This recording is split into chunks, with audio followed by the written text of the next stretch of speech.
Hare Krishna, Hare Rama, Rama Rama, Hare Hare, Hare Krishna, Hare Krishna, Hare Rama, Hare Rama.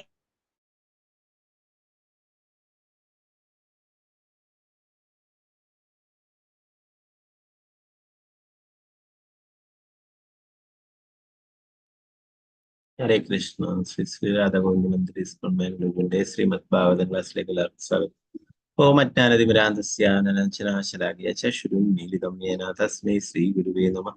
Shri Chaitanya മനോഭീഷ്ടം സ്ഥാപിതം യേന ഭൂതലേ സ്വയം രൂപഗതാമഹ്യം ദദാതി സുപദാന്തി വന്ദേഹം ശ്രീഗുരു ശ്രീയുതാപദകമലം ശ്രീഗുരു വൈഷ്ണവാംശ ശ്രീരൂപം സകൃജാതം സഗണരഘുനാഥാന്വിതം തം സജീവം സാദ്വൈതം സാവധൂതം പരിജന സഹിതം കൃഷ്ണ ചൈതന്യദേവ് ശ്രീരാധാ കൃഷ്ണപാദാം സഗണലളിതാം ശ്രീവിശാഖാനിതാംശ ഹേ കൃഷ്ണ കരുണാ സിന്ധു ദീനബന്ധു ജഗത്പദേ ഗോപീശ ഗോപികാ കാന്ത രാധാ കാന്ത നമസ്തുതേ. തപ്തകാഞ്ചന ഗൗരാംഗി ശ്രീരാധേ വൃന്ദാവനീശ്വരി ഋഷഭാനുസുതേ ദേവി പ്രണമാമി ഹരിപ്രിയ. വാഞ്ചകൽപതരൂപശ്ച കൃപാ സിന്ധുഭ്യേവ ച പതിതാനാം പാവനേഭ്യോ വൈഷ്ണവേഭ്യോ നമോ നമഃ. പഞ്ചതത്വാത്മകം കൃഷ്ണം ഭക്തരൂപാസ്വരൂപകം ഭക്താവതാരം ഭക്താഖ്യാ നമാമി ഭക്തശക്തി. നിത്യാനന്ദമഹം നൗമി സർവാനന്ദകരം പരം ഹരിനാമപ്രദം ദേവം അവധൂത ശിരോമണി. നമോ മഹാവദിന്യായ കൃഷ്ണ പ്രേമപ്രദായതേ കൃഷ്ണായ കൃഷ്ണ ചൈതന്യ നാംനേ ഗൗരതിശേ നമോ വിഷ്ണുപാദായ കൃഷ്ണപൃഷ്ഠായ ഭൂതലേ ശ്രീമദേ ഭക്തിവേദാന്ത സ്വാമിന്നിധി നാമിനെ. നമസ്തേ സരസ്വതീ ദേവേ ഗൗരവാണി പ്രചാരിണി വിശേഷ ശൂന്യവാദി പാശ്ചാത്യദേശധാരിണി. ജയ ശ്രീകൃഷ്ണ ചൈതന്യ പ്രഭു നിത്യാനന്ദ ശ്രീ അദ്വൈത ഗദാധര ശ്രീവാസാദി ഗൗരഭക്തവൃന്ദ. ഹരേ കൃഷ്ണ കൃഷ്ണ കൃഷ്ണ ഹരേ ഹരേ, ഹരേ രാമ രാമ രാമ ഹരേ ഹരേ. ഗുരുവേ ഗൗരചന്ദ്രായ രാധികായ തഥാരേ കൃഷ്ണായ കൃഷ്ണഭക്തായ തദ്ഭക്തായ പ്രഭുപാദ ഹരേ കൃഷ്ണ. മദേകബന്ധു മത്സംഗിൻ മദ്ഗുരു മന്മഹാദന മന്നിഷ്ടാരകമദ്ഭാഗ്യമദാനന്ദ നമോസ്തുതേ. ഗ്രന്ഥരായ ശ്രീമദ് ഭാഗവതം തൃതീയ സ്കന്ധം 27-ാം അധ്യായം ശ്ലോകം 6.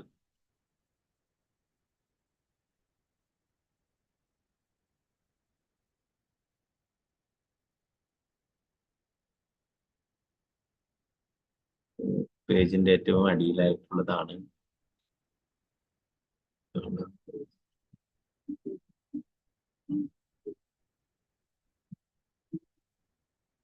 ഓം നമോ ഭഗവതേ വാസുദേവായ.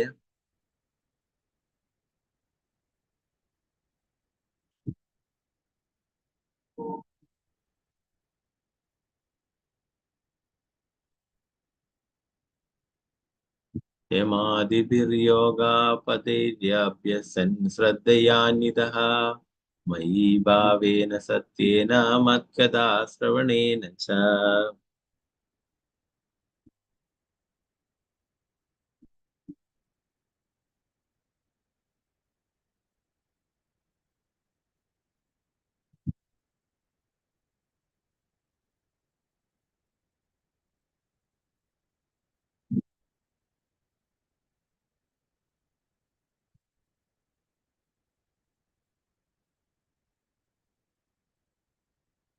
യമാദിഭിർയോഗപതിർ അഭ്യാസൻ ശ്രദ്ധയാന്വിത് മയി ഭാവേന സത്വേന मत्कदा श्रवणेन च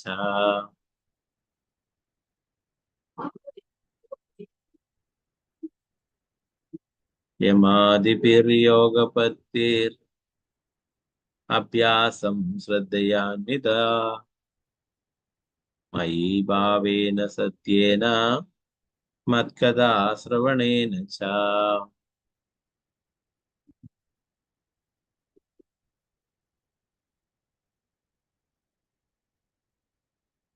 ഓക്കെ, നമുക്ക് എല്ലാവർക്കും ചൊല്ലാം.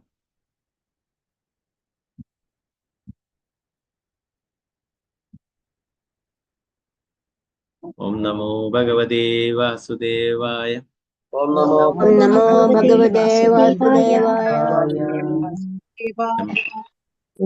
ആദിഭിർയോഗപദൈരഭ്യസൻ ശ്രദ്ധയാന്വിതഃ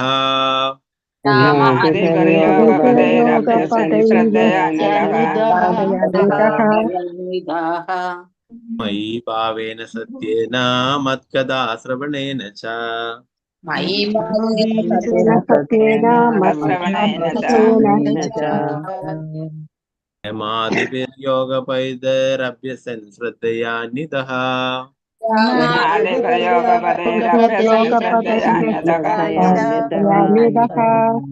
മയി ഭാവേന സത്യേന മത്കഥാ ശ്രവണേന ച. ഹരേ കൃഷ്ണ പ്രഭുജി. ഹരേ കൃഷ്ണ.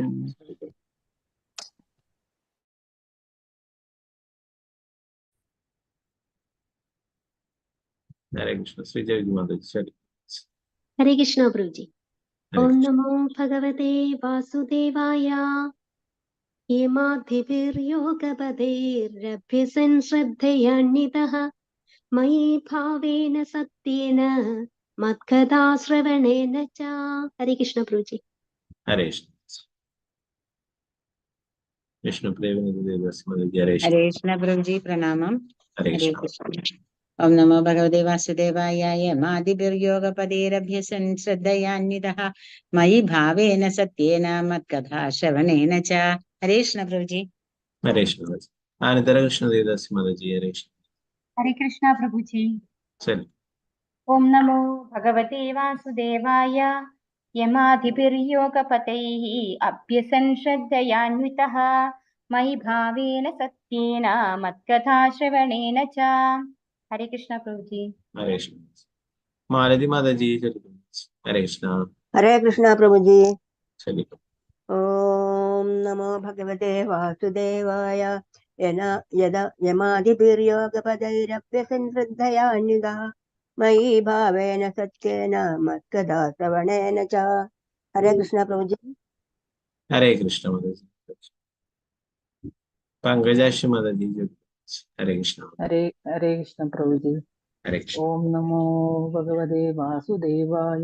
യമാദിഭിർയോഗപതൈരഭ്യസൻ ശ്രദ്ധയാന്വിതഃ മയി ഭാവേന സത്വേന മത്കഥാ ശ്രവണേന ച. ഹരേ കൃഷ്ണ പ്രഭുജി. ഹരേ കൃഷ്ണ. വിജയനാണ് മാതാജി. ഹരേ കൃഷ്ണ പ്രഭുജി. ഹരേ കൃഷ്ണ. ഓം നമോ ഭഗവതേ വാസുദേവായ. യമാദിഭിർയോഗപതൈരഭ്യസൻ ശ്രദ്ധയാന്വിതാഃ മയി ഭാവേന സത്യേന മത്കഥാ ശ്രവണേന ച. ഹരേ കൃഷ്ണ പ്രഭുജി. ഹരേ കൃഷ്ണ മാതാജി. ശാരദാ ശിവഭാസന ദേവദാസി മാതാജി. ഹരേ കൃഷ്ണ. ഹരേ കൃഷ്ണ പ്രഭുജി. ശരി. ഓം നമോ ഭഗവതേ വാസുദേവായ. യമാദിഭിർയോഗപതൈർ അഭ്യസൻ ശ്രദ്ധയാന്വിതഃ മയി ഭാവേന സത്യേന തത്കഥാ ശ്രവണേന ച. ഹരേ കൃഷ്ണ. ഹരേ കൃഷ്ണ. സീതാരാമനുണ്ണി മാതാജി. ഹരേ കൃഷ്ണ പ്രഭുജി. ഹരേ കൃഷ്ണ. ഓം നമോ ഭഗവതേ വാസുദേവായ. യമാഭിർയോഗപത്തൈര് അഭ്യസൻ ശ്രദ്ധയാന്വിതഃ മയി ഭാവേന സത്യേന മത്കഥാ ശ്രവണേന ച. ഹരേ കൃഷ്ണ പ്രഭുജി. ഹരേ കൃഷ്ണ മാതാജി. അംബുജദേവി മാതാജി. ഹരേ കൃഷ്ണ മാതാജി. ഹരേ കൃഷ്ണ പ്രഭുജി. ചൊല്ലിക്കോ. ഓം നമോ ഭഗവതേ വാസുദേവായ.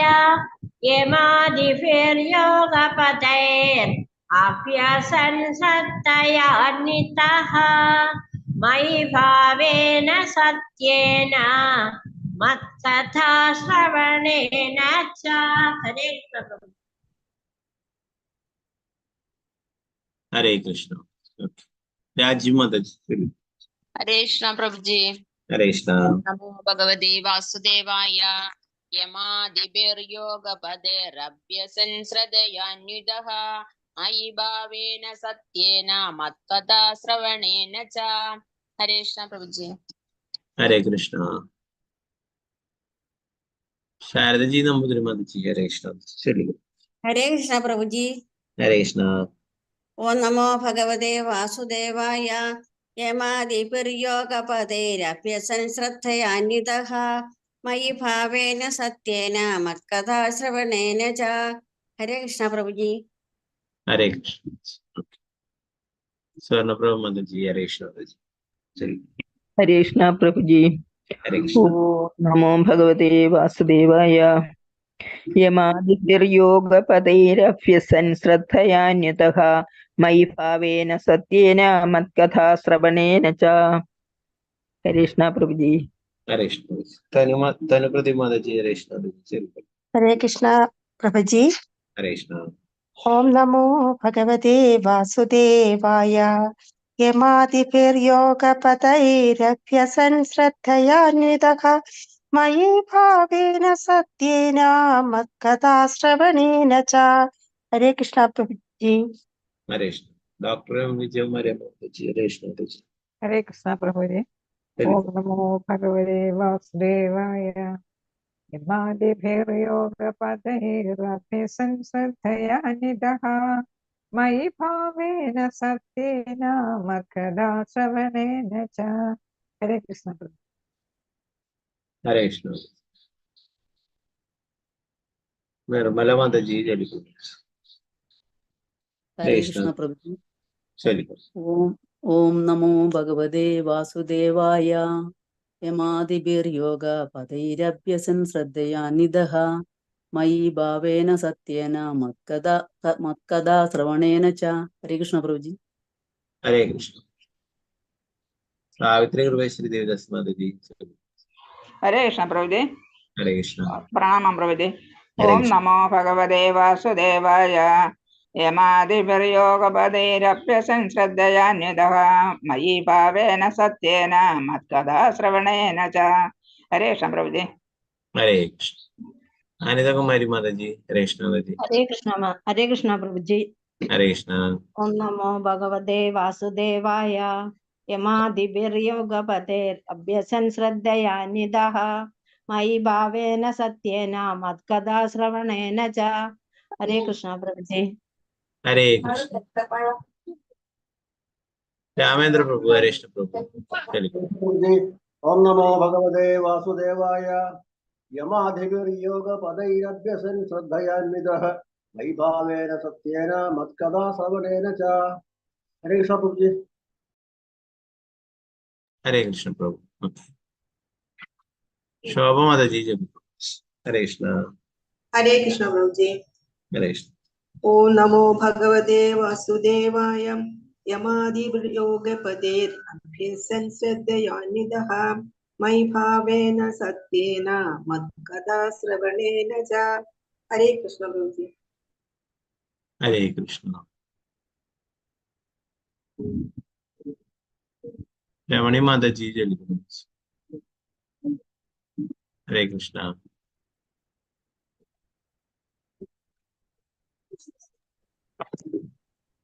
हरे कृष्ण प्रभु जी। चलिए। ओम नमो भगवते वासुदेवाय यमादिभिर्योगपदैरभ्यसन् श्रद्धयान्वितः मयि भावेन सत्येन मत्कथा श्रवणेन च। हरे कृष्ण। हरे कृष्ण। वासंदा माता जी। चलिए। हरे कृष्ण प्रभु जी। हरे कृष्ण। ओम नमो भगवते वासुदेवाय यमादिभिर्योगपदैरभ्यसन् श्रद्धयान्वितः मयि भावेन सत्येन मत्कथा श्रवणेन च। हरे कृष्ण प्रभु जी। हरे कृष्ण।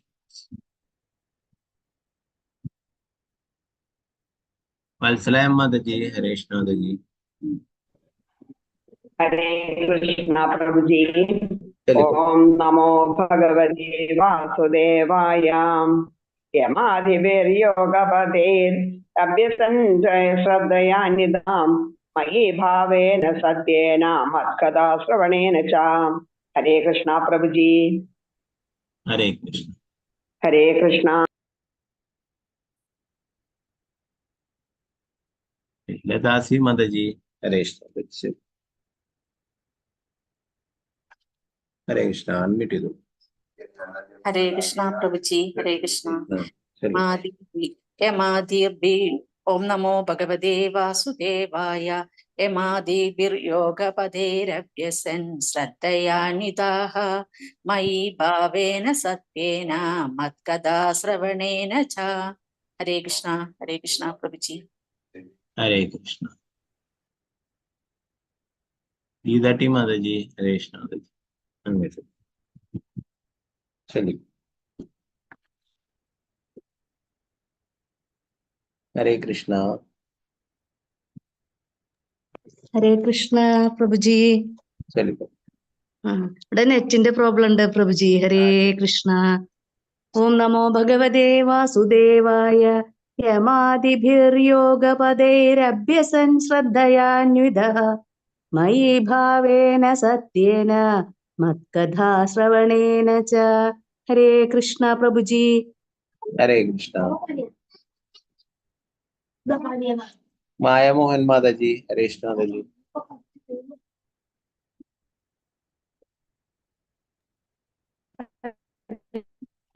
प्रणाम। हरे कृष्ण। हरे ओम कृष्ण। नमो भगवते वासुदेवाय। यमादिभिर्योगपदैरभ्यसन् श्रद्धयान्वितः मयि भावेन सत्येन मत्कथा श्रवणेन च। हरे कृष्ण प्रभु। हरे कृष्ण। गीतासी माता जी, हरे कृष्ण माता जी। चलिए। ഹരേ കൃഷ്ണ പ്രഭുജി. हरे कृष्ण। പ്രഭുജി എനിക്ക് ഓക്കെ. ഹരേ കൃഷ്ണ പ്രഭുജി. കാണാലോ ഓം നമോ കാണാം പ്രഭുജി. ഹരേ കൃഷ്ണ. ഓം നമോ ഭഗവതേ വാസുദേവായ. യമാദിഭിർയോഗപദൈരഭ്യസൻ ശ്രദ്ധയാന്വിതഃ മയി ഭാവേന സത്യേന മത്കഥാ ശ്രവണേന ച. ഹരേ കൃഷ്ണ പ്രഭുജി. हरे कृष्ण माता जी। मिनी माता जी, चलिए। हरे कृष्ण। हरे कृष्णा प्रभु जी। हरे ओम कृष्ण। नमो भगवते वासुदेवाय। यमादिभिर्योगपदैरभ्यसन् मयि भावेन सत्येन मत्कथा श्रवणेन च. हरे कृष्णा प्रभु जी। हरे कृष्ण। ओके। गीता सर माता जी, हरे कृष्ण। हरे कृष्ण प्रभु जी। चलिए। ओम नमो भगवते वासुदेवाय। यमादिभिर्योगपदैरभ्यसन् श्रद्धयान्वितः मयि भावेन सत्येन मत्कथा श्रवणेन च। हरे कृष्ण प्रभु जी।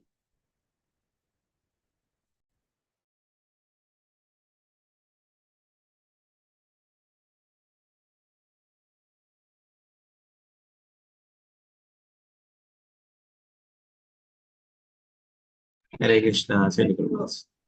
हरे कृष्ण प्रभु। प्रणाम प्रभु। हरे कृष्ण। ओम नमो भगवते वासुदेवाय। यमादिभिर्योगपदे अभ्यसन् श्रद्धयान्वितः मयि भावेन सत्येन मत्कथा श्रवणेन च।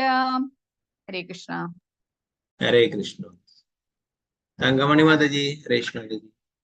हरे कृष्ण प्रभु जी। चलिए प्रभु। हरे कृष्ण। यमादिभिर्योगपदै अभ्यसन् श्रद्धयान्वितः मयि भावेन सत्येन मत्कथा श्रवणेन च। हरे कृष्ण। हरे कृष्ण।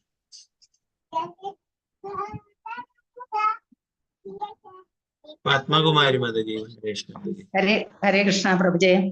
चलिए। ഓം നമോ ഭഗവതേ വാസുദേവായ. യമാദിഭിർയോഗപദൈരഭ്യസൻ ശ്രദ്ധയാന്വിതഃ മയി ഭാവേന സത്യേന മത്കഥാ ശ്രവണേന ച.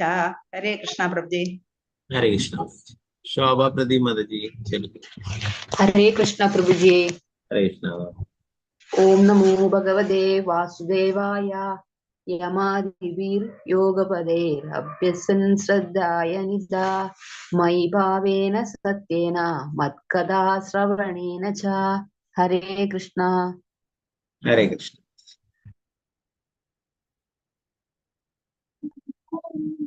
കൃഷ്ണമാതാജി ചൊല്ലിക്കൊള്ളു. ഹരേ കൃഷ്ണ. ഹരേ കൃഷ്ണ പ്രഭുജി. ചൊല്ലി. ഓം നമോ ദേവാസുദേവായ. യമാദിഭ്യയോഗപദേരഭ്യസൻ ശ്രദ്ധയാന്വിതഃ മയി ഭാവേന സത്യേന മത്കഥാ ശ്രവണേന ച. ഹരേ കൃഷ്ണ. ഹരേ കൃഷ്ണ. ഓക്കെ, എല്ലാവരും ആയെങ്കിലും നമുക്ക് ഇതിന്റെ വിവർത്തനം ഭാവാർത്ഥം നോക്കാം.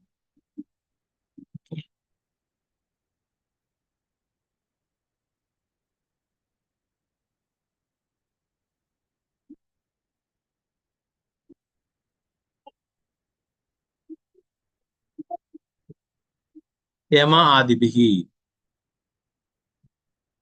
യമത്തോടു കൂടി ആരംഭിക്കുന്ന യോഗപദേഹി, യോഗ സമ്പ്രദായത്താൽ അഭ്യസൻ പരിശീലിക്കുക, ശ്രദ്ധയ അന്വിത ദൃഢമായ വിശ്വാസത്തോടു കൂടി മയി എനിക്ക് വേണ്ടി ഭാവേന ഭക്തിപൂർവം സത്യേന കളങ്കമില്ലാത്ത മത്കഥ എന്നെ കുറിച്ചുള്ള കഥകൾ ശ്രവണേന കേൾക്കുകയാൽ ച വിവർത്തനം ഭാവാർത്ഥം ഭക്തിവേദാന്ത സ്വാമി ശ്രീല പ്രഭുപാദിക്ക് ജയ്. ഒരുവൻ യോഗ സമ്പ്രദായത്തിന്റെ നിയന്ത്രണ പ്രക്രിയകൾ അഭ്യസിച്ച് വിശ്വസ്തനായി എന്നെ ജപിച്ചും ശ്രവിച്ചും ഭക്തിയുത സേവനത്തിന്റെ കലർപ്പില്ലാത്ത വിധാനത്തിലേക്ക് ഉയരണം. ഭാവാർത്ഥം ഭക്തിവേദാന്ത സ്വാമി ശ്രീല പ്രഭുപാദിക്ക് ജയ്. യോഗാഭ്യാസത്തിന് 8 വ്യത്യസ്ത ഘടകങ്ങളുണ്ട്. യമം, നിയമം, ആസനം, പ്രാണായാമം, പ്രത്യാഹാരം, ധാരണ, ധ്യാനം, സമാധി. കർശനങ്ങളായ ചിട്ടകളോടെ അഭ്യസിക്കുന്ന നിയന്ത്രണ പ്രക്രിയകളാണ് യമവും നിയമവും. അവയവങ്ങളെ പ്രത്യേക രീതിയിൽ വിന്യസിപ്പിച്ചുകൊണ്ട് ശരീരത്തെ സ്ഥിതി ചെയ്യിക്കുന്ന രീതിയാണ് ആസനം. ഭക്തിയുത സേവനത്തിലുള്ള ഒരുവന്റെ വിശ്വാസത്തിന്റെ നിലവാരം ഉയർത്താൻ ഇവ സഹായകമാകും. യോഗാഭ്യാസനത്തിന്റെ ആത്യന്തിക ലക്ഷ്യം കായിക വ്യായാമമല്ല, ഒരുവനെ അവന്റെ മനസ്സിനെ നിയന്ത്രിച്ചും ഏകാഗ്രമാക്കിയും ഭക്തിയുത സേവനത്തിൽ ദൃഢവിശ്വാസമുള്ളവനായി സ്ഥിതി ചെയ്യാൻ പരിശീലിപ്പിക്കുകയാണ് യോഗയുടെ യഥാർത്ഥ ലക്ഷ്യം. ഭാവേന അഥവാ ഭാവം യോഗ പരിശീലനത്തിൽ അല്ലെങ്കിൽ ഏത് ആധ്യാത്മിക പ്രക്രിയയിലും അതിപ്രധാനമായ ഘടകമാണ്. ഭാവം ഭഗവത്ഗീത 10:8 വിശദമാക്കിയിട്ടുണ്ട്. ബുധാ ഭാവ സമന്വിത, ഒരുവൻ കൃഷ്ണ പ്രേമ ചിന്തയിൽ സദാ മുഴുകിയിരിക്കണം. കൃഷ്ണൻ പരമദിവ്യാത്മ പുരുഷനായ ഭഗവാൻ എല്ലാറ്റിന്റെയും പ്രഭവമാണെന്നും എല്ലാം ഉത്ഭവിക്കുന്നത് അദ്ദേഹത്തിൽ നിന്നാണെന്നും അഹം സർവസ്യ പ്രഭവ അറിയുമ്പോഴും പിന്നീട് ജന്മാദ്യസ്യ യതഃ എല്ലാറ്റിന്റെയും യഥാർത്ഥ പ്രഭവം എന്ന വേദാന്ത സൂക്തം ഗ്രഹിക്കുമ്പോഴും ഒരുവന് ഭാവത്തിൽ അഥവാ ഭഗവത് പ്രേമത്തിന്റെ പ്രാഥമിക തലത്തിൽ മുഴുകാൻ കഴിയും. ഈ ഭാവം അഥവാ ദൈവസ്നേഹത്തിന്റെ പ്രാഥമിക തലം കൈവരിക്കുവാൻ എങ്ങനെയാണ് കഴിയുകയെന്ന് ഭക്തിരസാമൃത സിന്ധുവിൽ രൂപഗോസ്വാമി വളരെ ഹൃദ്യമായി വിശദീകരിച്ചിട്ടുണ്ട്. ഒരുവൻ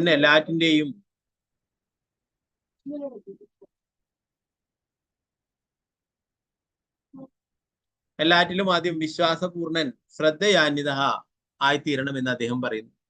വിശ്വാസം ഇന്ദ്രിയ നിയന്ത്രണത്തിലൂടെയോ നിയമക്രമങ്ങൾ പാലിച്ചും ആസനങ്ങൾ ശീലിച്ചും ചിട്ടയിലുള്ള യോഗാഭ്യാസനത്തിലൂടെയോ നേരിട്ട് ഭക്തിയോഗത്തിൽ മുഴുകിയോ നേടാൻ കഴിയുമെന്ന് മുൻ ശ്ലോകത്തിൽ ശുപാർശ ചെയ്തിട്ടുണ്ട്. ഭക്തിയോഗത്തിലെ 9 ദിനങ്ങളിൽ പ്രഥമവും സർവപ്രധാനവുമാണ് ഭഗവാനെ ജപിക്കുകയും ശ്രവിക്കുകയുമാണ്. ഇതും ഇവിടെ സൂചിപ്പിച്ചിട്ടുണ്ട്. മത്കഥാ ശ്രവണേനച്ച, യോഗ സമ്പ്രദായത്തിന്റെ നിയമങ്ങളും ക്രമങ്ങളും പാലിക്കുന്നതിലൂടെ ഒരാൾക്ക് വിശ്വാസപൂർണതയുടെ നിലവാരത്തിലേക്ക് വരാൻ കഴിയും. ഭഗവാന്റെ അതീന്ദ്രിയ കർമ്മങ്ങളുടെ ജപ ശ്രവണങ്ങളിലൂടെ അതേ ലക്ഷ്യം നേടാം. ഛ എന്ന പദം ഇവിടെ അർത്ഥവത്താണ്. ഭക്തിയോഗം നേരെയുള്ളതും മറ്റേ പ്രക്രിയ വളഞ്ഞതുമാണ്. പക്ഷെ വളഞ്ഞ മാർഗം സ്വീകരിച്ചാൽ പോലും ഭഗവാന്റെ മഹത്വങ്ങളും ശ്രവണ കീർത്തനങ്ങളുടെ നേർപ്രക്രിയയിലേക്ക് വരാതെ ഒരുവനും വിജയിക്കുവാൻ കഴിയില്ല.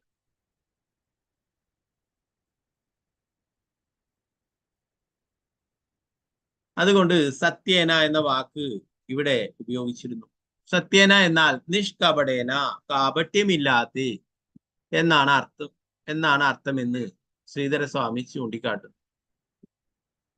നിർവ്യക്തികവാദികൾ പൂർണ്ണമായും കാപട്യമുള്ളവരാണ്. ചില സമയങ്ങളിൽ അവർ ഭക്തിയുത സേവനം അനുഷ്ഠിക്കുന്നതായി നടിക്കും, പക്ഷെ ഭഗവാനോടൊപ്പമായി തീരുക എന്നതാണ് അവരുടെ ആത്യന്തിക ലക്ഷ്യം. ഇത് കാപട്യമാണ്. ഭാഗവതം ഈ കാപട്യം അനുവദിക്കില്ല. പരമോ നിർമ്മത്സരാണാം എന്ന് ശ്രീമദ് ഭാഗവത്തിന്റെ ആരംഭത്തിൽ വ്യക്തമായി പ്രസ്താവിച്ചു. ഈ ഗ്രന്ഥം പൂർണ്ണമായും അസൂയയിൽ നിന്ന് മുക്തരായവരെ ഉദ്ദേശിച്ചുള്ളതാകുന്നു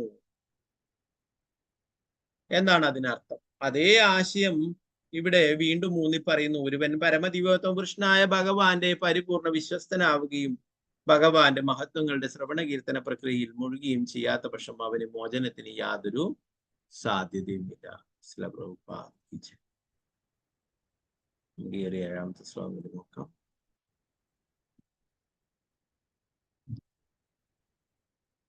ഓം നമോ ഭഗവതേ വാസുദേവായ. സർവഭൂതാ സമത്വേന നിർവൈരേണ പ്രസംഗതഃ ബ്രഹ്മചര്യേണ മൗനേന സ്വധർമ്മേണ ബലീയസഃ. സർവഭൂതാ സമത്വേന നിർവൈരേണ പ്രസംഗതഃ ബ്രഹ്മചര്യേണ മൗനേന സ്വധർമ്മേണ ബലീയസഃ. ആരെങ്കിലും നേരത്തെ ചൊല്ലാൻ ബാക്കിയുള്ള ആരെങ്കിലും ചൊല്ലാൻ താല്പര്യം ഉണ്ടെങ്കിൽ കൈ ഉയർത്താം.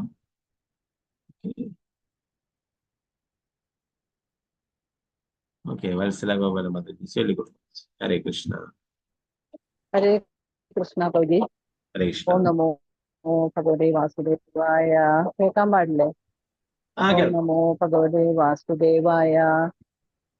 സർവഭൂത സമത്വേന നിർവൈരേണ പ്രസംഗതഃ ബ്രഹ്മചര്യേണ മൗനേന സ്വധർമ്മേണ ബലീയസഃ. ഹരേ കൃഷ്ണ. ഹരേ കൃഷ്ണ. ഓക്കെ, വേറെ ആരും ഉണ്ടെങ്കിൽ ചൊല്ലാം, ഇല്ലെങ്കിൽ നമുക്ക് വിവർത്തനം.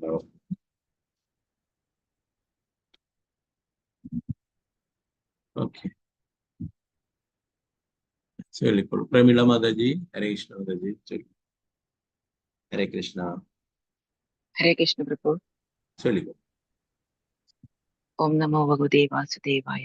സർവഭൂത സമത്വേന നിർവൈരേണ പ്രസംഗത ബ്രഹ്മചര്യേണ മൗനേന സ്വധർമ്മേണ ബലീയസഃ.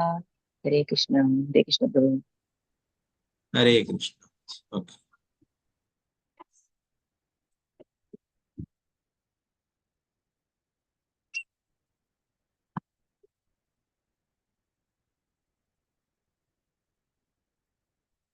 ഇതിന്റെ വിവർത്തനം.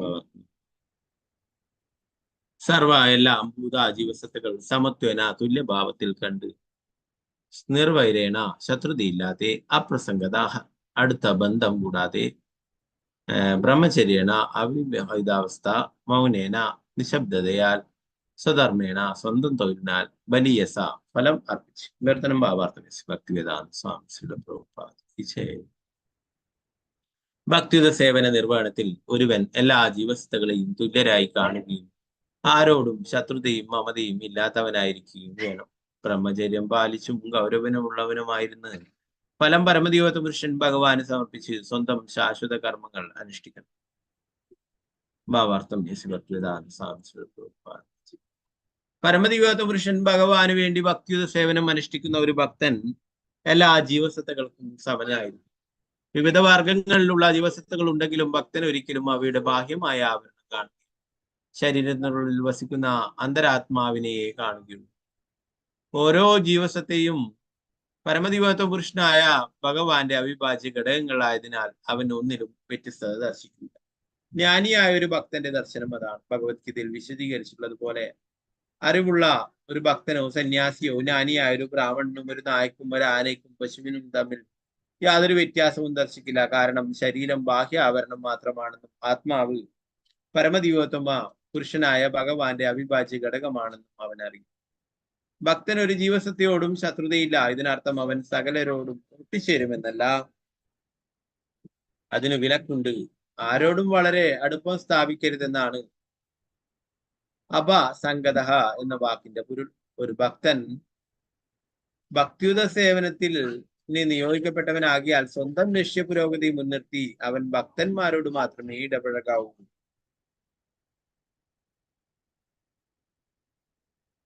മറ്റുള്ളവരോട് കൂടിച്ചേർന്നുള്ള ഒരു വ്യാപാരവും അവനില്ല. ആരോടും ശത്രുത്വം ഇല്ലെങ്കിൽ പോലും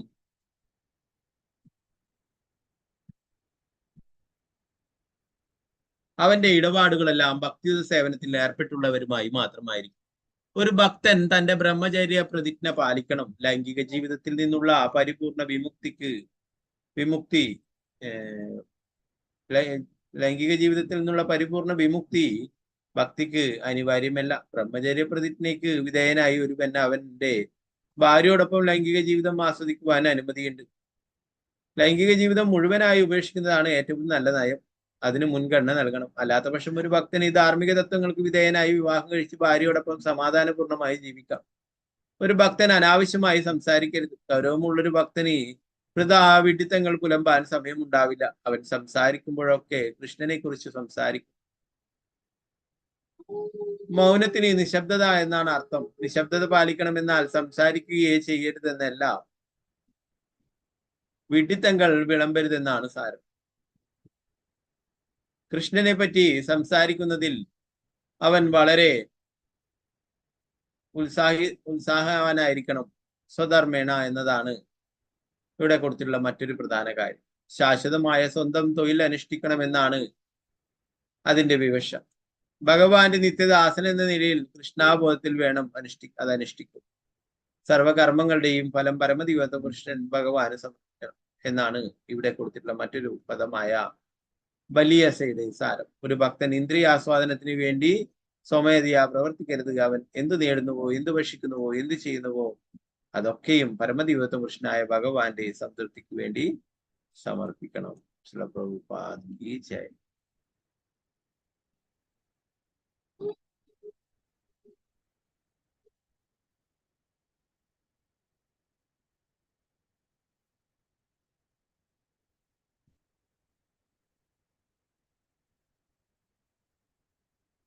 നാരായണ നമസ്കൃത്യ നരം ചൈവ നരോത്തമം ദേവീം സരസ്വതീം വ്യാസം തതോ ജയമുദ്രേ. നഷ്ടപ്രായേഷു ഭദ്രേഷു നിത്യം ഭാഗവത സേവയാ ഭഗവതി ഉത്തമ ശ്ലോകേ ഭക്തിർഭവതി നൈഷ്ഠികേ. മൂകം കരോതി വാചാലം പങ്കും ലംഘയതേ ഗിരിം. യത്കൃപാതമഹം വന്ദേ ശ്രീഗുരു ദീനധാരിണം പരമാനന്ദമാധവം. ശ്രീ ചൈതന്യ ഈശ്വരം നമോ വിഷ്ണുപാദായ കൃഷ്ണപൃഷ്ഠായ ഭൂതലേ ശ്രീമതി ഭക്തി വേദാന്ത സ്വാമിന്നിധി നാമിനെ. നമസ്തേ സരസ്വതി ദേവി ഗൗരവാണി പ്രചാരിണേ നിർവിശേഷ ശൂന്യവാദി പാശ്ചാത്യ ദേശധാരിണേ. ജയ ശ്രീകൃഷ്ണ ചൈതന്യ പ്രഭു നിത്യാനന്ദ ശ്രീ അദ്വൈത ഗദാധര ശ്രീവാസാദി ഗൗരഭക്ത വൃന്ദ. ഹരേ കൃഷ്ണ കൃഷ്ണ കൃഷ്ണ ഹരേ ഹരേ, ഹരേ രാമ രാമ രാമ ഹരേ ഹരേ. ഗുരുവേ ഗൗരചന്ദ്രായ രാധികായ തഥാരേ കൃഷ്ണായ കൃഷ്ണഭക്തായ തദ്ഭക്തായ നമഃ. ശ്രീല പ്രഭുപാദ് കി ജയ്. ഗുരു മഹാരാജ് കി ജയ്. നിതായ ഗൗര പ്രേമാനന്ദേ. ഹരേ ഹരേ കൃഷ്ണ.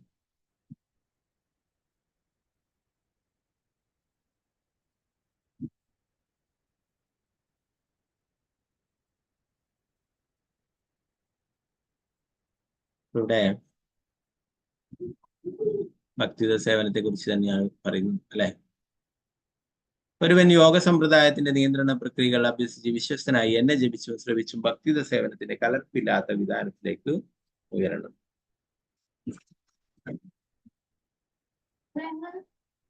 ഭഗവാന്റെ നാമങ്ങൾ ജപിച്ചും ഭഗവാന്റെ സത്കഥകൾ കേട്ടും ഭക്തിയുത സേവനത്തിന്റെ കലർപ്പില്ലാത്ത വിധാനത്തിലേക്ക് ഉയരണം അല്ലെ. ശ്രവണം, കീർത്തനം, 9 തരത്തിലുള്ള ഭക്തിയുത നവവിധ ഭക്തിയിലെ പ്രധാനപ്പെട്ട 2 കാര്യങ്ങളാണ് ശ്രവണവും കീർത്തനം അല്ലെ. കപില ഭഗവാൻ ഇവിടെ പറയുന്നത് ഭഗവാന്റെ നാമം ജപിക്കുകയും ഭഗവാന്റെ സത്കഥകൾ കേൾക്കുകയും ഒക്കെ ചെയ്തിട്ട് കൂടുതൽ ഭക്തിയിൽ പുരോഗമിക്കുവാനായിട്ട് പറയുന്നു.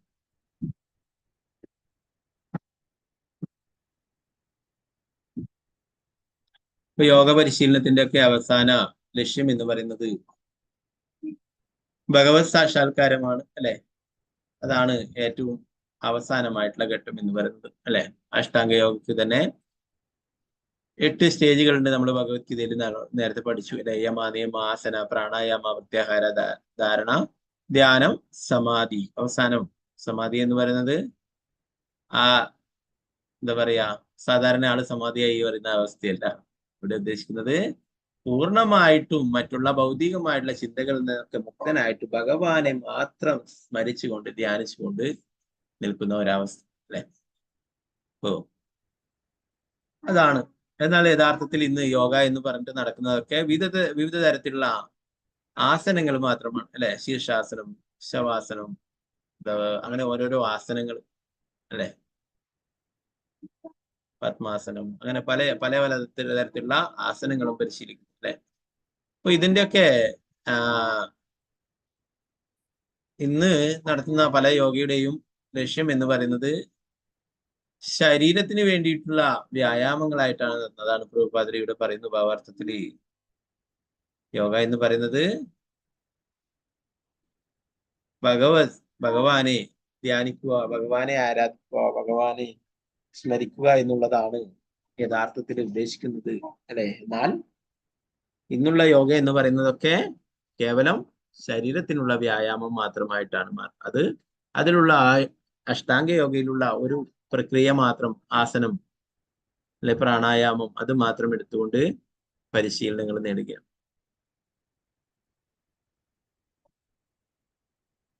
ഇപ്പൊ പലതരത്തിലുള്ള യോഗ സമ്പ്രദായങ്ങൾ നേരത്തെ പറയുകയുണ്ടായി ഭഗവത്ഗീതയിൽ. അല്ലെ?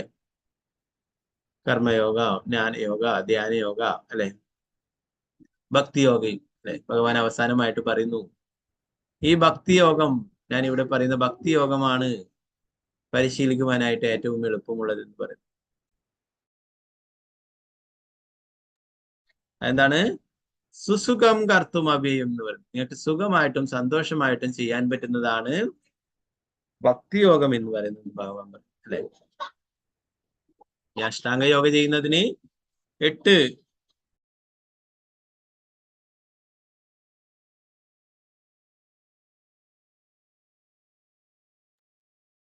ഇപ്പൊ അഷ്ടാംഗ യോഗയ്ക്ക് ഇങ്ങനെയുള്ള 8 കാര്യങ്ങളുണ്ട്. അല്ലെ? നമ്മൾ നേരത്തെ തന്നെ പഠിച്ചു ഭഗവത്ഗീതയിൽ. അല്ലെ? കൂടുതൽ ഉറങ്ങുന്നവനും, കൂടുതൽ ഭക്ഷണം കഴിക്കുന്നവനോ, തീരെ ഉറങ്ങാത്തവർക്കോ, കൂടുതൽ ഭക്ഷണം കഴിക്കാത്തവർക്കോ ഒന്നും ഒരു യോഗിയാവാനായിട്ട് സാധിക്കില്ല. അല്ലെ? അതിന് പല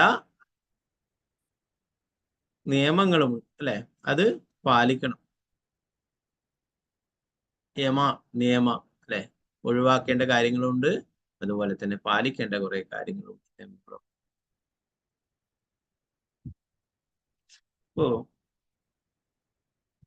അതുപോലെ തന്നെ ഇന്ന് യോഗ പരിശീലനം നടത്താനായിട്ട് അത്രയും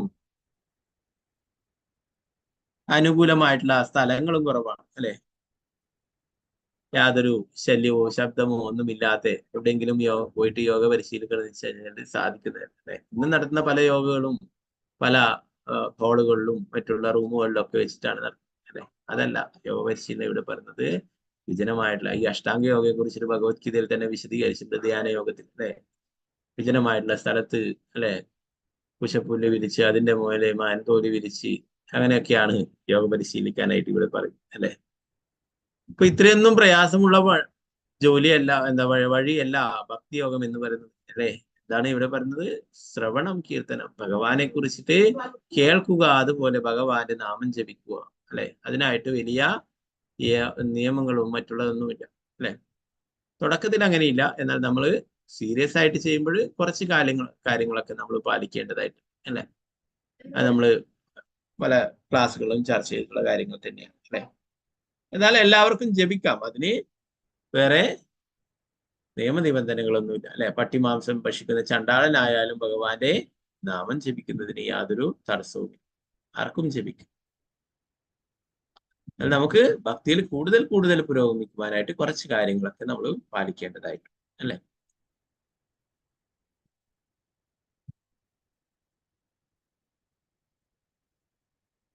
ഇവിടെ പ്രഭാതം നിയമവും അവയവങ്ങളെ പ്രത്യേക രീതിയിൽ വിന്യസിപ്പിച്ചുകൊണ്ട് ശരീരത്തെ സ്ഥിതി ചെയ്യിക്കുന്ന രീതിയാണ് ആസനം. ഭക്തിയുത സേവനത്തിലുള്ള ഒരുവന്റെ വിശ്വാസത്തിന്റെ നിലവാരം ഉയർത്താൻ ഇവ സഹായം. യോഗാഭ്യസനത്തിന്റെ ആത്യന്തിക ലക്ഷ്യം കായിക വ്യായാമമല്ല, ഒരുവനെ അവന്റെ മനസ്സിനെ നിയന്ത്രിച്ചും ഏകാഗ്രമാക്കിയും ഭക്തിയുത സേവനത്തിൽ ദൃഢവിശ്വാസമുള്ളവനായി സ്ഥിതി ചെയ്യാൻ പരിശീലിപ്പിക്കുകയാണ് യോഗയുടെ യഥാർത്ഥ ലക്ഷ്യം. അതിൽ പറയുന്നു, വെറും ഒരു കായിക വ്യായാമമായിട്ടല്ല യോഗ ചെയ്യേണ്ടത്. നമ്മുടെ മനസ്സിനെ നിയന്ത്രിച്ച് ഏകാഗ്രമാക്കിയിട്ട് ഭക്തിയുത സേവനത്തിൽ ദൃഢവിശ്വാസമുള്ളവനായിട്ട് തീരാനായിട്ട് പരിശീലിപ്പിക്കുന്നതാണ് യഥാർത്ഥമായിട്ടുള്ള യോഗയുടെ ഉദ്ദേശം, ലക്ഷ്യം എന്ന് പറയുന്നത് പ്രഭാതരിയുടെ പറയുന്നത് അല്ലെ. എന്നാൽ ഇന്ന് ചെയ്യുന്ന യോഗയുടെ ഒക്കെ ഉദ്ദേശം അതല്ല അല്ലെ. നമുക്ക് ഇന്ന അസുഖങ്ങളൊക്കെ ഉണ്ട്, അതിന് ഏത് ആസനങ്ങളാണ് നമ്മൾ ചെയ്യേണ്ടത്, ഏത് യോഗയാണ് ചെയ്യേണ്ടത് എന്ന് ചോദിച്ചിട്ട് അങ്ങനെ കേവലം ശരീരത്തിന് വേണ്ടി മാത്രം, ആരോഗ്യത്തിന് വേണ്ടി മാത്രം നടത്തുന്ന യോഗയായിട്ട് ഇത് മാറിയിരിക്കും അല്ലെ. പ്രഭുപാദർ പറയുന്നു അതല്ല, ഭക്തിയോഗം അല്ലെ, ഭക്തിത സേവനത്തിൽ വിശ്വാസത്തോടെ മുന്നേറാനായിട്ടുള്ള പരിശീലനമായിട്ടാണ് യോഗ പരിശീലനം ചെയ്യേണ്ടത്.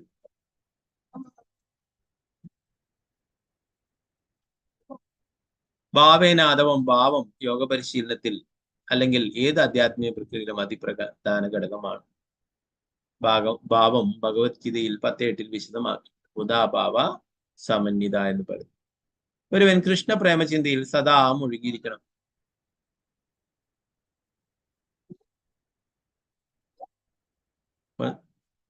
നമ്മളെ ചിന്ത എപ്പോഴും ഭഗവാനെ കുറിച്ചല്ലേ. കഴിഞ്ഞ ശ്ലോകത്തിലും പറഞ്ഞു, സവൈമന കൃഷ്ണ പദാരം, ഭഗവാന്റെ പാദമംഗളനെ കുറിച്ച് ഓർക്കുവാനായിട്ട് നമ്മുടെ മനസ്സിൽ ഉപയോഗിക്കാനായിട്ട് പറയും അല്ലെ. അപ്പോ ഭഗവാനെ കുറിച്ചിട്ട് ഓർക്കലി അല്ലെ, സദാസമയം മുഴുകിയിരിക്കണം എന്ന് പറയും അല്ലെ. അഹം സർവസ്യ പ്രഭു മത്ത സർവം പ്രവർത്തത എന്നുള്ള ആ ശ്ലോകത്തിൽ പറയുന്നു അല്ലെ. ആധ്യാത്മിക ഭൗതിക ലോകങ്ങളുടെ എല്ലാത്തിന്റെയും ഉത്ഭവം എന്നിൽ നിന്നാണെന്ന് ഭഗവാൻ പറയും. അതുപോലെ തന്നെ ശ്രീമദ് ഭാഗവത്തിൽ ആദ്യമായിട്ട് പറഞ്ഞു, ജന്മാദ്യസ്യ യതഃ അല്ലെ, എല്ലാറ്റിന്റെയും യഥാർത്ഥ പ്രഭവം എന്ന വേദാന്ത സൂത്രം ഗ്രഹിക്കുമ്പോൾ ഒരുവന് ഭാവത്തിൽ അഥവാ ഭഗവത് പ്രേമത്തിന്റെ പ്രാഥമിക തലത്തിൽ മുഴുകാൻ കഴിയും അല്ലെ. ഇതൊക്കെ എന്താണ് പറയുന്നത്? ഭഗവാനാണ് എല്ലാറ്റിന്റെയും പ്രഭവം, എല്ലാറ്റിന്റെയും നിയന്താവ്, എല്ലാറ്റിന്റെയും ആരംഭം അല്ലെ. ഗോവിന്ദം ആദിപുരുഷം അല്ലെ, ബ്രഹ്മസംഹിതയിലും പറയും ആദിപുരുഷനാണ്, എല്ലാറ്റിന്റെയും നിയന്താവാണ്, എല്ലാറ്റിന്റെയും ഉത്ഭവം ഭഗവാനിൽ അല്ലെ. ആ ഭഗവാനിൽ ശ്രദ്ധ കേന്ദ്രീകരിച്ചുകൊണ്ട് അല്ലെ, ആ ഭഗവാനിൽ വിശ്വാസം ഉറപ്പിച്ചുകൊണ്ട് നമ്മുടെ ഭക്തിത സേവനങ്ങൾ ചെയ്യാം.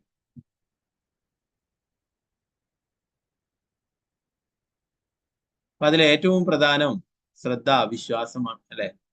പ്രഭുപാദർ പറയുന്നു, ഭാവം അഥവാ ദൈവസ്നേഹത്തിന്റെ പ്രാഥമിക തലം കൈവരിക്കുവാൻ എങ്ങനെയാണ് കഴിയുന്നത്? ഭക്തിരസാമൃത സിന്ധുവിൽ രൂപഗോസ്വാമി വളരെ ഹൃദ്യമായി വിശദീകരിച്ചു. ഒരുവൻ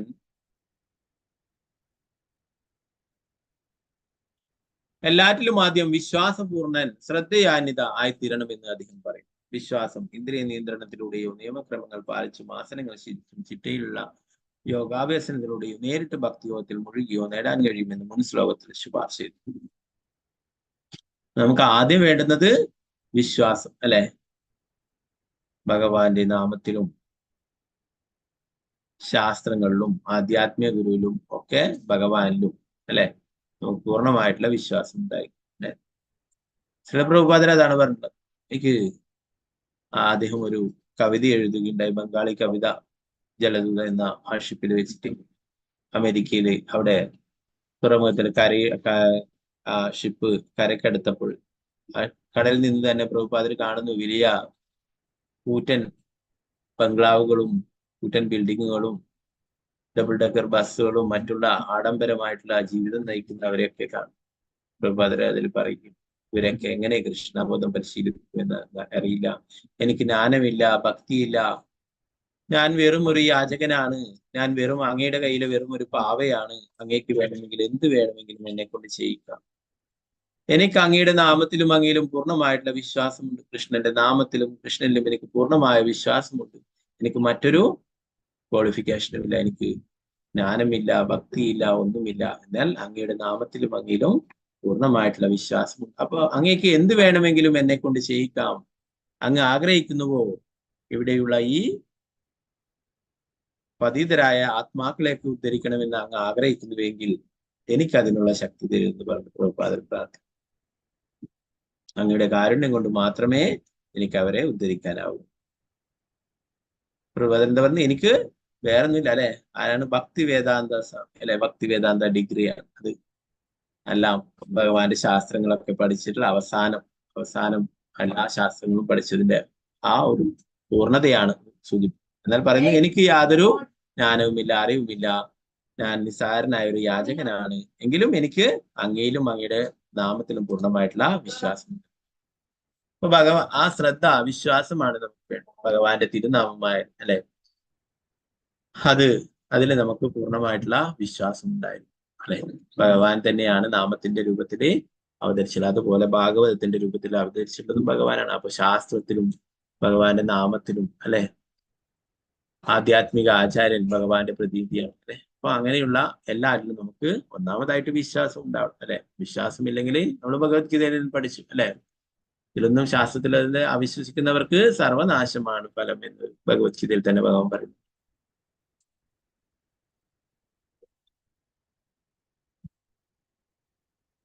അപ്പോ ഈ വിശ്വാസം നിയമക്രമങ്ങൾ പാലിച്ചും ആസനങ്ങൾ ശീലിച്ചും ചിട്ടയുള്ള യോഗാഭ്യാസത്തിലൂടെയും നേരിട്ടും ഭക്തിയിൽ മുഴുകിയോ നേടാൻ കഴിയുമെന്ന് ഒരു ശ്ലോകത്തിൽ ശുപാർശ.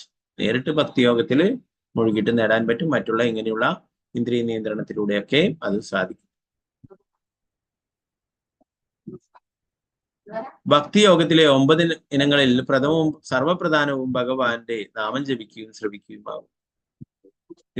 ഇതും ഇവിടെ സൂചിപ്പിച്ചിട്ടുണ്ട്. മത്കഥാ ശ്രവണേനച്ച. അപ്പോ ഏറ്റവും 9 നവവിധ ഭക്തിയിലെ ഏറ്റവും പ്രധാനപ്പെട്ടതായിട്ടുള്ള 2 കാര്യങ്ങൾ എന്താണ്? ശ്രവണം, കീർത്തനം. ഭഗവാനെ കുറിച്ച് കേൾക്കുക, അതുപോലെ തന്നെ ഭഗവാന്റെ നാമം ജപിക്കുക അല്ലെ, ഭഗവാന്റെ ഗ്രന്ഥങ്ങളൊക്കെ പാരായണം ചെയ്യുക.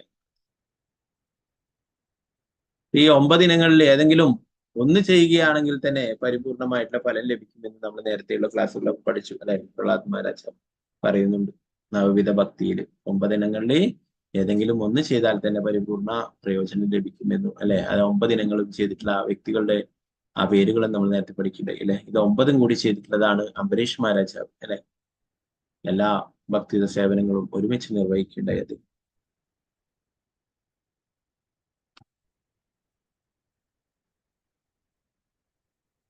ഭഗവാന്റെ അതീന്ദ്രിയ കർമ്മങ്ങളുടെ ജപശ്രവണങ്ങളുടെ അതേ ലക്ഷ്യം നേടാം. ച എന്ന പദം ഇവിടെ അർത്ഥവത്താണ്. ഭക്തിയോഗം നേരെയുള്ളതും മറ്റുള്ള പ്രക്രിയകൾ വളഞ്ഞതുമാണ്. പക്ഷെ വളഞ്ഞ മാർഗം സ്വീകരിച്ചാൽ പോലും ഭഗവാന്റെ മഹത്വങ്ങളുടെ ശ്രവണ കീർത്തനങ്ങളുടെ നേർ പ്രക്രിയയിലേക്ക് വരാതെ ഒരുവനും വിജയിക്കുവാൻ കഴിയില്ല. അതുകൊണ്ട് സത്യേന എന്ന വാക്കിലൂടെ ഉപയോഗിച്ചു. സത്യേന എന്നാൽ നിഷ്കപടേന, കാപഠ്യമില്ലാതെ എന്നാണ് അർത്ഥമാക്കുന്നത്. സുധൻ സ്വാമി ചൂണ്ടിക്കാട്ട്. അപ്പൊ മറ്റുള്ള വഴികളൊക്കെ കുറച്ച് പ്രയാസമേറിയിട്ടുള്ളതാണ്, വളഞ്ഞതാണ് അല്ലെ. ഭഗവാനെ അവ്യക്തമായിട്ടുള്ള രൂപത്തിൽ ധ്യാനിക്കുക, മറ്റുള്ളതൊക്കെ മറ്റ് അഷ്ടാംഗ യോഗ, ഇതൊക്കെ കുറച്ച് പ്രയാസം പിടിച്ച വഴിയാണ്. എന്നാൽ നേരിട്ട് ഭക്തിയോഗം സ്വീകരിക്കുന്നതിലൂടെ അല്ലെ, ഒരു ആധ്യാത്മിക ഗുരുവിനെ സ്വീകരിക്കുകയും ആധ്യാത്മിക ഗുരുവിന്റെ നിർദ്ദേശങ്ങൾ അനുസരിച്ചിട്ട് ഭക്തിയോഗം പരിശീലിക്കുകയും ചെയ്യുകയാണെങ്കിൽ പരിപൂർണമായിട്ട് വിജയിക്കുവാനായിട്ട് സാധിക്കും. മറ്റുള്ളതൊക്കെ കുറച്ച് പ്രയാസം പിടിച്ചിട്ടുള്ള വഴിയാണ് അല്ലെ. അതുകൊണ്ടാണ് ഭഗവാൻ തന്നെ മറ്റുള്ള എല്ലാ യോഗങ്ങളും പറഞ്ഞു കൊടുത്തിട്ടും അർജുനനോട് പറയുന്നുണ്ട് അല്ലെ, ഇതിലേറ്റവും എളുപ്പമായിട്ടുള്ള യോഗം എന്ന് പറയുന്നത് ഭക്തി യോഗമാണ്. നിനക്ക് സുഖമായിട്ടും സന്തോഷമായിട്ടും ചെയ്യാൻ സാധിക്കുന്നതാണ് ഈ ഭക്തിയോഗം.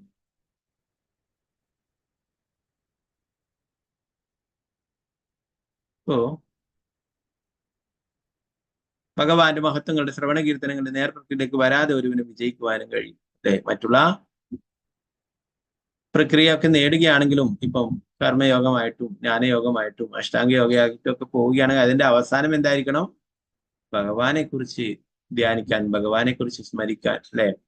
ഇല്ലെങ്കിൽ അത് ശരിയായ പ്രയോജനം ലഭിക്കില്ല എന്ന് പറയും. ഭഗവാനെ കുറിച്ച് കേൾക്കുകയോ ഭഗവാനെ കുറിച്ച് ഭഗവാന്റെ നാമം ജപിക്കുകയോ ഒക്കെ ചെയ്യാതെ നേർപ്രക്രിയയിലേക്ക് വരാതെ ഒരിക്കലും വിജയിക്കുവാൻ കഴിയില്ല എന്ന് പറഞ്ഞു. അതുപോലെ തന്നെ നിഷ്കപടേന, യാതൊരു കാപട്യവുമില്ലാതെ എന്ന അർത്ഥമാണ് ശ്രീധർ സ്വാമി. യാതൊരു കാപട്യവുമില്ലാതെയാണ് ഭക്തി സേവനം ചെയ്യുന്നത്. നിർവ്യക്തികവാദികൾ പൂർണ്ണമായും കാപട്യമുള്ളവരാണ്. ചില സമയങ്ങളിൽ അവർ ഭക്തിയുത സേവനം അനുഷ്ഠിക്കുന്നതായി നടിക്കും. പക്ഷേ ഭഗവാനോടൊപ്പമായി തീരുക എന്നതാണ് അവരുടെ ആത്യന്തിക ലക്ഷ്യം. ഇത് കാപട്യം. ഭാഗവതം ഈ കാപട്യം അനുഭവിക്കും. നിർവ്യക്തിവാദികൾ എന്താണ്? കാപട്യമുള്ളവരാണെന്ന് പ്രഭുപാദർ പറഞ്ഞു. അവരെന്താണ്? ഭഗവാനുമായിട്ട് ഒന്നായി തീരാനായിട്ട് അവർ ആഗ്രഹിക്കുന്നു.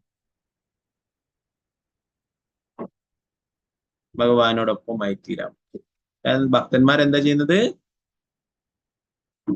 ഭഗവാന്റെ ഭക്തിയുത സേവനങ്ങളായും ചെയ്യാനായിട്ട് ആഗ്രഹിക്കുന്നു, അല്ലെ? ഒരു ഭഗവാന്റെ ഒപ്പം ആവണമെന്ന് ആഗ്രഹിക്കുന്നത്. അതാണ് ശ്രീ ചൈതന്യ മഹാപ്രഭു മമ ജന്മനി ജന്മനീശ്വരേ ഭവതാർ ഭക്തി റഹീം. എനിക്ക് എത്ര ജന്മങ്ങൾ ഉണ്ടായിക്കോട്ടെ, എന്നാൽ അതിലെല്ലാം അങ്ങയെ ഓർക്കാനായിട്ട് സാധിച്ചാൽ മതി, അങ്ങയുടെ ഭക്തിയുത സേവനങ്ങൾ ചെയ്യാനായിട്ട് സാധിച്ചാൽ മതി. ഈ കാപട്യം ഭാഗവതം അനുവദിക്കുന്നില്ല എന്ന് പറഞ്ഞു. ശ്രീമദ് ഭാഗവതത്തിൽ തന്നെ നമ്മൾ നേരത്തെ 2ാമത്തെ ശ്ലോകം പഠിക്കുകയുണ്ടായി, അല്ലെ? അതിൽ പറയുന്നുണ്ട് പരമോ നിർമത്സരാണാമെന്ന്.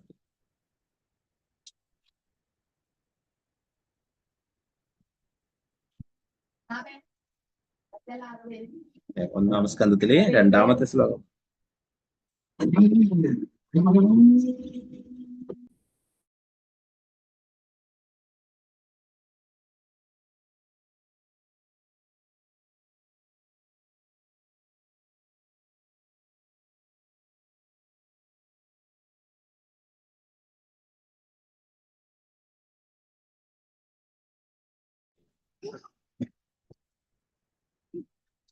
ഇവിടെ പറയുന്നു പരമോ നിർമത്സരാണാമെന്ന്, അല്ലെ? നമ്മൾ 2ാമത്തെ ശ്ലോകമായിട്ട് പറയുന്നുണ്ടായി. ധർമ്മപ്രോചിത കൈതപുത്ര പരമോ നിർമത്സരാണാം സദാം വേദ്യം വാസ്തവമത്ര വസ്തു ശിവദം താപത്രയോന്മൂലനം. ശ്രീമദ് ഭാഗവതേ മഹാമുനികൃതേ കിം വാ പരേരീശ്വരഃ സത്യോ ഹൃദയവരുദ്ധ്യ തത്ര പൃഥിവീ ശുശ്രൂഷഭിസ്തുക്ഷണാത്.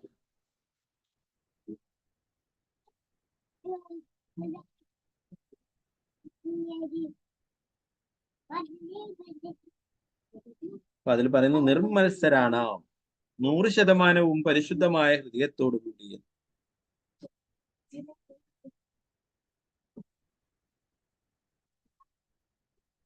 ഭൗതിക പുരോഗതിയെ ലക്ഷ്യം വെച്ചുകൊണ്ടുള്ള ധർമ്മകർമ്മങ്ങളെ പൂർണ്ണമായും ഒഴിവാക്കി നിർമ്മല ഹൃദയരായ ഭക്തർക്ക് മനസ്സിലാക്കാൻ സാധ്യമാകുന്ന വിധം പരമസത്യത്തെ ഭാഗവത പുരാണം പ്രതിപാദിക്കുന്നു. ഏവരുടെയും ക്ഷേമ താല്പര്യാർത്ഥം യാഥാർത്ഥ്യത്തെ മിഥ്യയിൽ നിന്നും വേർതിരിക്കുന്ന ശ്രേഷ്ഠമായ ഉണ്മയാണ് പരമസത്യം. ആ സത്യം ജനിമൃതി നിർഭരമായ ത്രിവിധ ക്ലേശങ്ങളെയും ഉന്മൂലനം ചെയ്യും. മുനിശ്രേഷ്ഠനായ വ്യാസദേവനാൽ രചിക്കപ്പെട്ട മനോജ്ഞ ഗംഭീരമായ ഈ ഭാഗവതം ഭഗവത് സാക്ഷാത്കാരത്തിന് ഉതകും വിധം സ്വയം പര്യാപ്തമാണ്. ആകയാൽ മറ്റൊരു ധർമ്മശാസ്ത്രത്തിന്റെ ആവശ്യം എന്താണ്? ഭാഗവത മഹാത്മ്യത്താൽ സവിനയത്തോടെ സശ്രദ്ധമായി ഭാഗവത സന്ദേശം ശ്രവിക്കുന്ന ഒരാളുടെ മനസ്സിൽ തൽക്ഷണം ഭഗവാൻ വാസമുറപ്പിക്കുന്നു. യാതൊരു കാപട്യവും ഇല്ലാത്തവർക്ക് വേണ്ടിയിട്ടാണ്, യാതൊരു മാത്സര്യവും ഇല്ലാത്തവർക്ക് വേണ്ടിയിട്ടാണ് ഈ ശ്രീമദ് ഭാഗവത ഗ്രന്ഥം എന്ന് പറയുന്നത്. അത് ഭക്തിയോടെയും ശ്രദ്ധയോടും കേൾക്കുന്നവരുടെ ഒരു ഹൃദയത്തിൽ ഭഗവാൻ എത്തിച്ചേരും എന്ന് പറഞ്ഞു. ഭഗവാൻ വാസമുറപ്പിക്കുന്നു എന്നിവിടെ പറയുന്നു.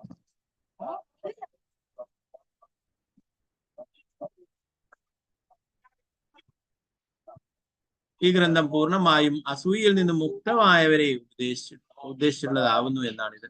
അതേ ആശയമയോടെ വീണ്ടും ഊന്നി പറയുന്നു, ഒരുവൻ പരമദിവത്വ കൃഷ്ണനായ ഭഗവാന്റെ പരിപൂർണ വിശ്വസ്തനാവുകയും ഭഗവാന്റെ മഹത്വങ്ങളുടെ ശ്രവണ കീർത്തന പ്രക്രിയയിൽ മുഴുകുകയും ചെയ്യാത്ത പക്ഷം അവന് മോചനത്തിന് യാതൊരു സാധ്യതയുമില്ല.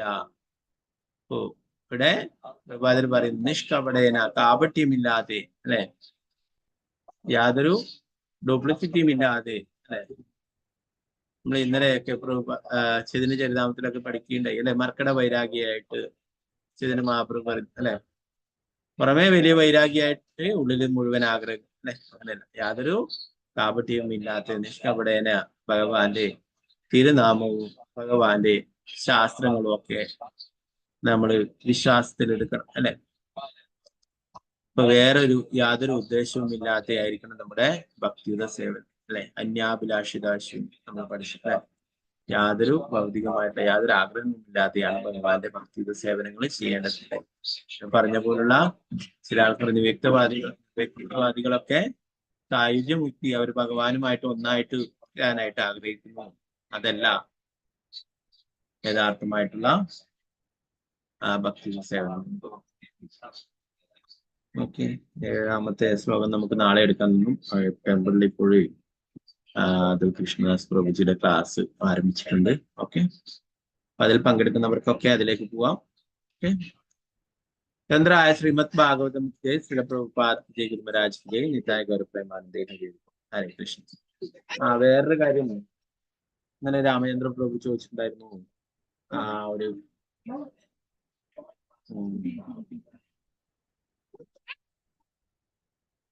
ഭോഗത്യാഗയെ കുറിച്ച് ചോദിച്ചിട്ടുണ്ടായിരുന്നു അല്ലെ പ്രഭു. അപ്പൊ ഭോഗത്യാഗയെ കുറിച്ചിട്ട് ശ്രീ ചൈതന്യ ചരിതാമത്തിൽ പറയുന്നുണ്ട്. കൃഷ്ണപ്രീത്യ ഭോഗത്യാഗ കൃഷ്ണ തീർത്ഥവാസ യാവാൻ നിർവാഹ പ്രതിഗ്രഹ ഏകാദശി ഉപവാസം. അപ്പോ ആ ഭക്തിത സേവനത്തിലെ ഓരോ പ്രക്രിയയെ കുറിച്ച് വിവരിക്കുന്നതിൽ പറയുന്നതാണ്. അതിൽ 6ാമത്തെ പ്രക്രിയയായിട്ട് പറയുന്നു, അടുത്തതായി ആചരിക്കേണ്ടത് എല്ലാമാണ് കൃഷ്ണപ്രീതിക്ക് വേണ്ടി സർവ്വതും ത്യജിക്കാൻ തയ്യാറാണോ, കൃഷ്ണന്റെ പ്രീതിക്ക് വേണ്ടി എല്ലാം സ്വീകരിക്കുകയും വേണം. അപ്പൊ അതാണ് ഭോഗത്യാഗ കൊണ്ട് ഉദ്ദേശിക്കുന്നത്. നമ്മള്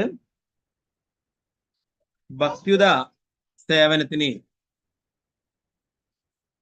തടസ്സങ്ങളായിട്ടുള്ള കാര്യങ്ങളൊക്കെ നമ്മൾ ഉപേക്ഷിക്കണം അല്ലെ. അതാണ് ത്യജിക്കണം. സർവ്വതും ത്യജിക്കുവാൻ, ഭഗവാന്റെ പ്രീതിക്ക് വേണ്ടി സർവ്വതും ത്യജിക്കാൻ തയ്യാറാണ്. അതേപോലെ തന്നെ ഭഗവാന്റെ പ്രീതിക്ക് വേണ്ടി എല്ലാം സ്വീകരിക്കും.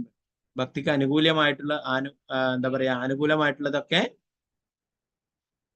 നമ്മൾ സ്വീകരിക്കണം അല്ലെ. അതുപോലെ പ്രതികൂലമായിട്ടുള്ളവയൊക്കെ ഉപേക്ഷിക്കാനും തയ്യാറാവണം അല്ലെ. അപ്പൊ ഇതില് ഭോഗത്യാഗയില് ഭഗവാന് വേണ്ടിയിട്ട് ത്യജിക്കാനായിട്ടും പറയുന്നു. അതുപോലെ തന്നെ ഭഗവാൻ ഭക്തിക്ക് വേണ്ടിയിട്ട് എല്ലാം, ഭഗവാന് വേണ്ടിയിട്ടായിട്ട് എല്ലാം സ്വീകരിക്കാനും പറയും അല്ലെ. ഇപ്പൊ നേരത്തെ പറഞ്ഞ യുക്തവൈരാഗ്യം അതിലെന്താണ്, എല്ലാം സ്വീകരിക്കലാണ്. എല്ലാം ഭഗവാന്റെ സേവനത്തിന് വേണ്ടിയിട്ട് ഉപയോഗിക്കലാണ്. ഇവിടെ രണ്ടും പറയുന്നു. ഭക്തിക്ക് തടസ്സങ്ങളായിട്ടുള്ള കാര്യങ്ങളൊക്കെ ഉപേക്ഷിക്കുകയും വേണം. അതുപോലെ ഭക്തിക്ക് അനുകൂലമായിട്ടുള്ളതൊക്കെ, ഭഗവാന്റെ സംതൃപ്തിക്ക് അനുകൂലമായിട്ടുള്ള കാര്യങ്ങളൊക്കെ സ്വീകരിക്കുകയും വേണം അല്ലെ. ഇപ്പൊ നമ്മൾ എന്തെങ്കിലും വസ്തുക്കൾ അല്ലെ, ഇപ്പോ കുറെ മാമ്പഴമൊക്കെ ഉള്ള കാലമാണ് അല്ലെ. ഒരു വ്യക്തി പറയും ഇതൊക്കെ ഭൗതികമായിട്ടുള്ള വസ്തുക്കളാണ്, ഇതൊക്കെ ഇന്ദ്രിയാസ്വാതന്ത്ര്യം, ഇതൊന്നും എനിക്ക് വേണ്ടെന്ന് അല്ലെ. എന്നാലും ഒരു ഭക്തൻ ആ മാമ്പഴങ്ങളൊക്കെ ശേഖരിച്ചിട്ട് ഭഗവാന് സമർപ്പിച്ച് അല്ലെ, ഭഗവാനെ സംതൃപ്തനാക്കി, ഭഗവാനെ സന്തോഷിപ്പിച്ചിട്ട് ഭഗവാനെ നിവേദിച്ചിട്ട് അത് ഭഗവത് പ്രസാദമായിട്ട് സന്തോഷത്തോടെ സ്വീകരിക്കും അല്ലെ. അപ്പോ അതാണ് വ്യത്യാസം. ഇപ്പോ യുക്തവൈരാഗ്യം എന്ന് പറഞ്ഞത് എല്ലാ കാര്യങ്ങളും നമുക്ക് ഭക്തിയുത സേവനത്തിന് പ്രയോജനപ്പെടുത്താൻ പറ്റുന്നതാണെങ്കിൽ അതൊക്കെ ഉപയോഗിക്കുവാനായിട്ട് അല്ലെ. മർക്കട വൈരാഗ്യം നേരത്തെ നമ്മൾ പറഞ്ഞു അല്ലെ, പുറമെ എല്ലാറ്റിനോടും വൈരാഗ്യം കാണിക്കല്, ഉള്ളിൽ എല്ലാ ആഗ്രഹങ്ങളും വെച്ച്. അപ്പൊ ഇതാണ് പ്രഭു കേട്ടോ. ഇന്നലെ അത് ചൈതന്യ ചരിതാമത്തിൽ നോക്കിയപ്പോൾ അതിനു വേണ്ടിയിട്ടുള്ള ശ്രീ ചൈതന്യ മഹാപ്രഭു ഭക്തിയുത സേവന പ്രക്രിയയെ കുറിച്ച് പറയുമ്പോൾ അതിൽ ഇതും പറയും, ഭോഗത്യാഗയെ കുറിച്ച്. ഹരേ കൃഷ്ണ. ഇന്നത്തെ ഭാഗങ്ങൾ എന്തെങ്കിലും സംശയങ്ങൾ ഉണ്ടെങ്കിൽ ഉയർത്താം, ഒന്നുണ്ടെങ്കിൽ നമുക്ക് ക്ലാസ് ചുരുക്കാം. ഇപ്പൊ പറ്റുന്നവരൊക്കെ അമ്പലത്തിലെ ഇംഗ്ലീഷ് ഭാഗവതം ക്ലാസ് ഉണ്ട്, അതിൽ ജോയിൻ ചെയ്യാൻ പറ്റുന്നവരൊക്കെ ജോയിൻ ചെയ്യും. ഹരേ കൃഷ്ണ. വംശകൽപതരൂപശ്ച കൃപാസിന്ദുഭ്യേവച പതിദാനം ഭാവനേഭ്യോ വൈഷ്ണവേഭ്യോ നമോ നമഃ. വൈഷ്ണവ ശ്രീ പ്രഭുപാദ് ജി, ഗുരു മഹാരാജ്. ഹരേ കൃഷ്ണ. ഹരേ കൃഷ്ണ. കുറച്ച് പേര് പുതുതായിട്ട് ജോയിൻ ചെയ്തിട്ടുണ്ട് അല്ലെ. ഓക്കെ, പുതുതായിട്ട് ജോയിൻ ചെയ്തവർക്ക് നിങ്ങൾക്ക് പഴയ ക്ലാസ്സുകളൊക്കെ കാണുന്നുണ്ടെങ്കിൽ രാധാഗോവിന്ദ് ചാനലിൽ പോയിട്ടാകുമ്പോൾ യൂട്യൂബിൽ കാണാം. പഴയ ക്ലാസ് ഒന്നാം സ്കന്ധത്തിൽ 1ാമത്തെ അധ്യായം മുതൽ നമ്മളിപ്പോൾ കുറച്ച് എടുത്തു. ഇപ്പൊ 3ാമത്തെ സ്കന്ധത്തിലെത്തി കേട്ടോ. അപ്പൊ ആദ്യത്തെ ക്ലാസ്സുകളൊക്കെ നിങ്ങൾക്ക് കാണാൻ താല്പര്യം ഉണ്ടെങ്കിൽ രാധാഗോവിന്ദ് ചാനലിൽ പോയാൽ മലയാളം ഭാഗവതം ക്ലാസ് സെർച്ച് ചെയ്താൽ കിട്ടും കേട്ടോ. ഓക്കെ, ഹരേ കൃഷ്ണ. ഓക്കെ,